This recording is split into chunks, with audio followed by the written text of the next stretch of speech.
Ordinal preferences.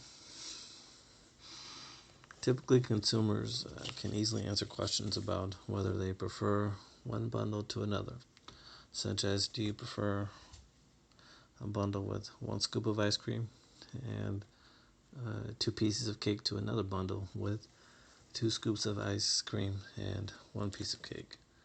But they have difficulty answering questions about how much more they prefer one bundle to another because they don't have a measure to describe how their pleasure from two goods or two bundles differs.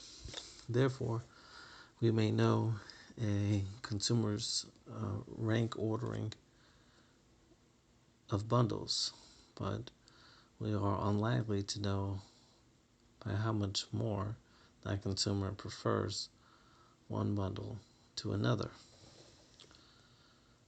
If we know only consumers' relative rankings and bundles, but not how much more they prefer one bundle to another, our measure of pleasure is an ordinal measure rather than a cardinal measure. An ordinal measure is one that tells us the relative ranking of two things, but does not tell us how much more one rank is valued than another. If a professor assigns only letter grades to an exam, we know that a student who receives a grade of A did better than a student who received a B, but we can't say how much better from that ordinal scale, nor can we tell whether the difference in performance between an A student and a B student is greater or less than the difference between a B student and a C student. A cardinal measure is one by which absolute comparisons between ranks may be made. Money is a cardinal measure. If you have $100 and your brother has $50, we know not only that you have more money than your brother, but also that you have exactly twice as much money as he does. In most of the book, we consider only ordinal utility.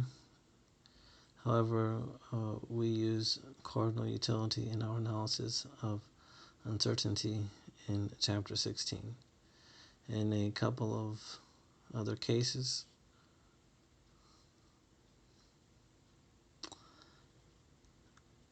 if we use an ordinal utility measure, we should not put any weight on the absolute differences between the utility number associated with one bundle and that associated with another. We care only about the relative utility or ranking of the two bundles because preference rankings are ordinal and not cardinal. Many utility functions can respond to a particular preference map. Suppose we know that Bill prefers bundle X to bundle Y.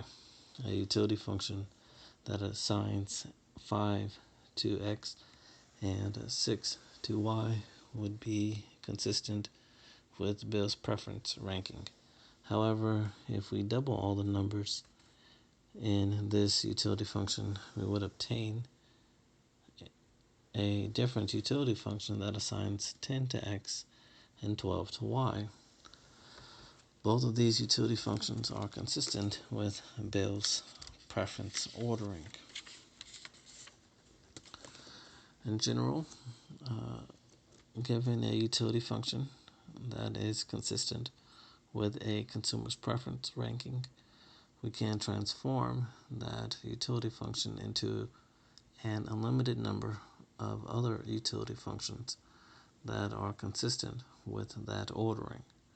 Let capital U of Q sub 1 and Q sub 2 be the original utility function that assigns numerical values corresponding to any given combination of Q sub 1 and Q sub 2.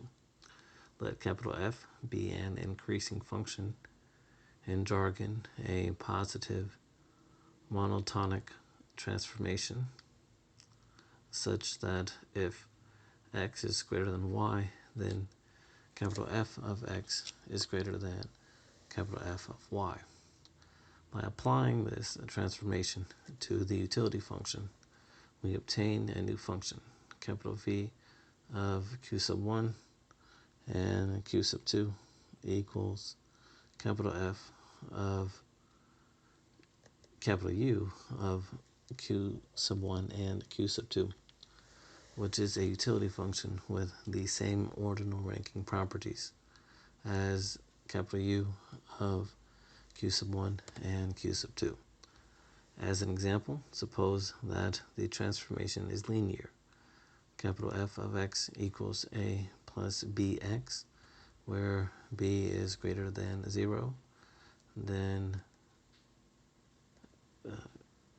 open parentheses q sub 1 and q sub 2 equals a plus b capital U of q sub 1 and q sub 2.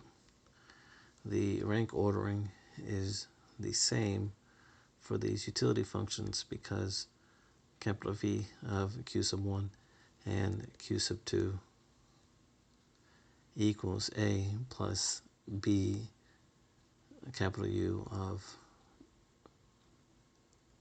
q sub 1 and q sub 2 is greater than capital V of q sub 1 star and q sub 2 star equals a plus b capital U of q sub 1 star and q sub 2 star if and only if capital U of q sub 1 and q sub 2 is greater than capital U of q sub 1 star and q sub 2 star. And that's when we talk about utility numbers. We need to remember that these numbers are not unique and that we assign little meaning to the absolute numbers. We care only whether one bundle's utility value is greater than that of another.